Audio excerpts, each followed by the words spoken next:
paving the change from legacy drive tests into fully driverless future. Of course, we have a strong partnership with Nokia and Infovista, especially in the field performance validation. The transition from drive testing to driverless is not as simple. So we need to look at some middle ground, mid-space. Before we are able to go fully driverless, we need to have a step which shows higher level of automation. And for that, we actually find a good space for your product, for TEMS, where we are looking at automated field performance validation.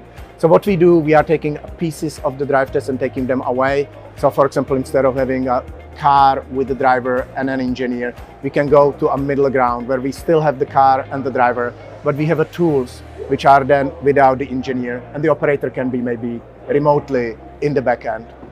Another case which already comes directly in the mind is that in future, where you have cars without driver, you have fully autonomous vehicles, which can be car, can be bus, can be train, boat, rover, drone, anything like that. And we just need to change the first word on the field performance validation. So automated field performance validation, drone field performance validation, and so on for different ways.